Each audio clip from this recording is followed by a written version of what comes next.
Il y a plus de 60 ans, en 1961, l'homme toucha pour la première fois les étoiles. C'était une prouesse qui marqua une nouvelle ère dans l'histoire de l'humanité, celle de la conquête spatiale. L'homme à l'origine de cet exploit était un cosmonaute et pilote soviétique nommé Yuri Gagarin.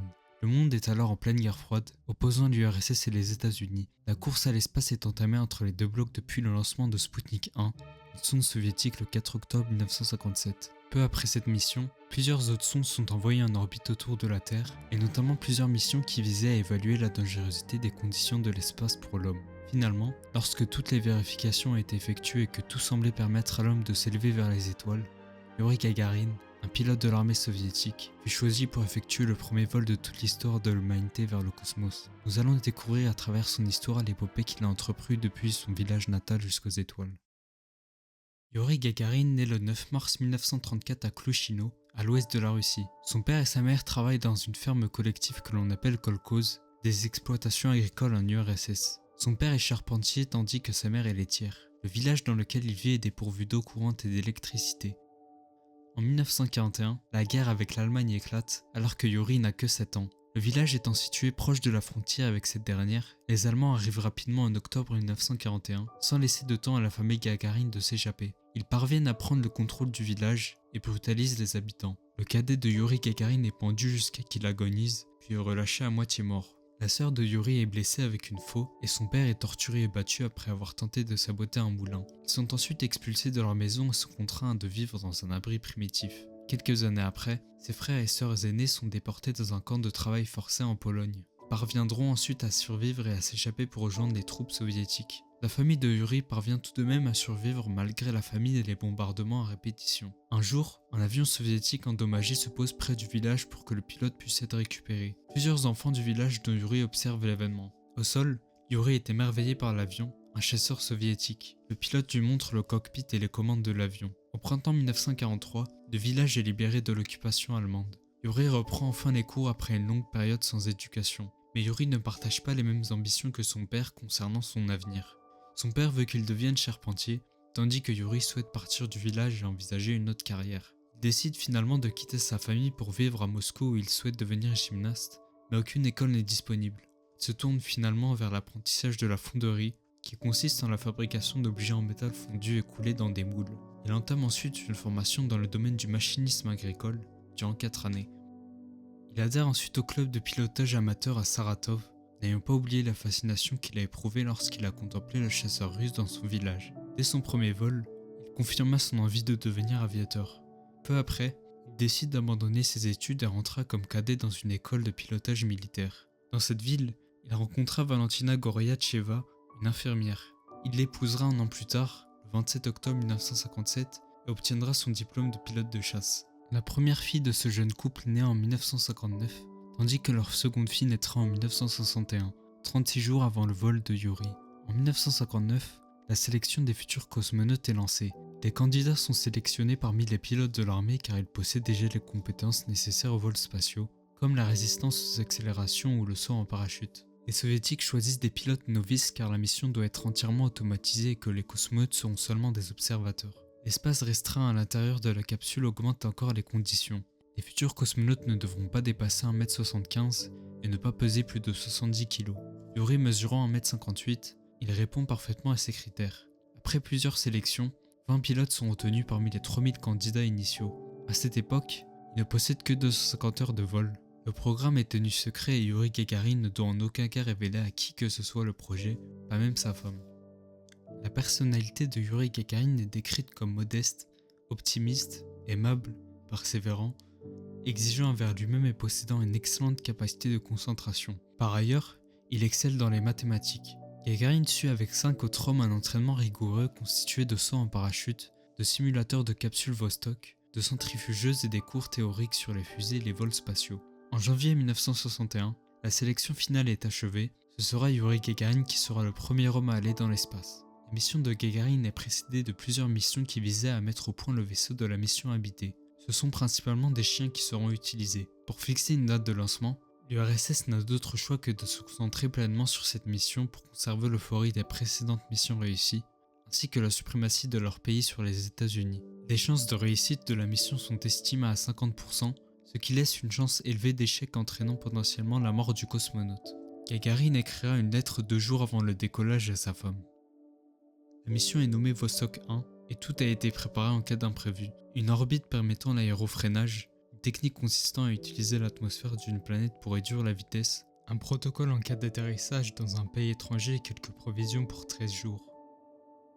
Le jour du décollage, le 12 avril 1961, Yuri Gagarin est réveillé à 5h30 du matin. Après avoir pris un petit déjeuner relativement léger, il enfile sa combinaison spatiale orange et file vers la capsule. Korolev, le chef du programme spatial soviétique, vient embrasser Yuri et plaisante avec lui, mais reste très inquiet concernant les chances de réussite de la mission. Il dit à Gagarin qu'il espère le voir un jour marcher sur la Lune. Tout le vol est censé être entièrement automatique, et en cas de problème, il faudra un code pour pouvoir déverrouiller les commandes du vaisseau. Le code se trouve dans une enveloppe, mais Korolev ainsi que des techniciens lui ont déjà soufflé à l'oreille ce code, quitte à se mettre en danger et risquer leurs emplois. Gagarin, peu avant les décollages, dira « Bien sûr que j'étais nerveux. Seul un robot n'aurait pas été nerveux à un tel moment et dans une telle situation. » À cette époque, ni les décollages américains ni soviétiques ne possédaient de compte à rebours, le décollage se faisant à l'heure dite.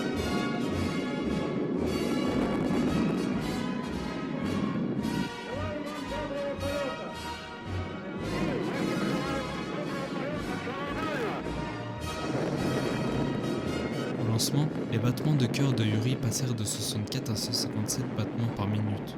Au fur et à mesure du décollage, l'accélération augmente mais Yuri affirme qu'il ne ressent aucune souffrance et répond même « Bien et vous ?» à Korolev qui lui demande s'il va bien. Le décollage se passe normalement, la coiffe aérodynamique est larguée. Gagarin s'exclame « Je vois les nuages, c'est magnifique, quelle beauté !» 11 minutes après le décollage, le vaisseau s'insère en orbite autour de la Terre à une altitude de 250 km. Gagarin devient alors le premier homme à voyager dans l'espace. Konstantin Tsiolkovsky, un astronome russe, faisait cette déclaration en 1935. « Je n'ai aucune difficulté à imaginer le premier homme vainquant la gravité terrestre et fonçant dans l'espace. Il est russe et citoyen de l'Union soviétique. Son métier le plus probable est pilote. » Yuri Gagarin est émerveillé par la beauté de la Terre depuis l'espace. Il semble pouvoir manger normalement, boire et travailler normalement.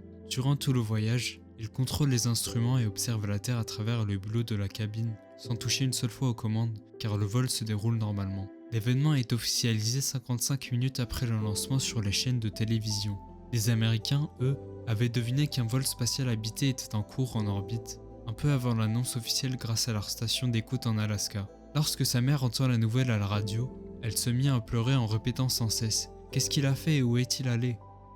Lorsque Gagarin survole l'océan Pacifique, il passe dans l'ombre de la Terre et observe la beauté de l'espace étoilé en étant émerveillé. Après une orbite complète, la rentrée atmosphérique est entamée pour entrer sur Terre. Tout ne se passe pas comme prévu.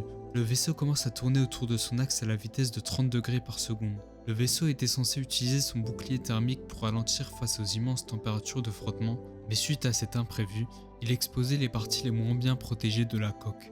Le vaisseau commença à s'enflammer et la température grimpait continuellement. Gagarin resta cependant d'un calme olympien. Finalement, la capsule parvient à résister et Gagarin s'éjecte à quelques kilomètres du sol. Il ouvre son parachute et se pose vers 10h55 dans un champ près de Saratov. Le vol a duré au total 108 minutes. La zone initiale de l'atterrissage prévue se situait à environ 400 km de là. Il doit maintenant prévenir les autorités qu'il est sain et sauf. Un fermier et sa fille ont observé ce personnage vêtu d'une combinaison orange brillant avec un grand casque blanc atterrissant un parachute près du vaisseau. Gagarin, voyant une vieille paysanne et sa petite fille travailler dans un potager, s'avance vers elle.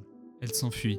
Gagarin aurait réussi à les rassurer en criant « N'ayez pas peur, je suis un soviétique comme vous, qui revient de l'espace et qui doit trouver un téléphone pour appeler Moscou. » La vieille dame l'emmène au kolkhoz le plus proche pour pouvoir avertir les secours. Après cet extraordinaire voyage, Yuri Gagarin est accueilli en héros sur la place rouge à Moscou, notamment par Khrouchtchev et plusieurs responsables soviétiques. L'exploit de Yuri Gagarin surprend le monde entier. Le vice-président américain Lyndon Johnson présente ses félicitations en annonçant que le vol courageux et pionnier de Yuri Gagarin dans l'espace a ouvert de nouveaux horizons et créé un brillant exemple pour les cosmonautes des deux pays. L'événement marquera un tournant dans l'histoire de l'humanité.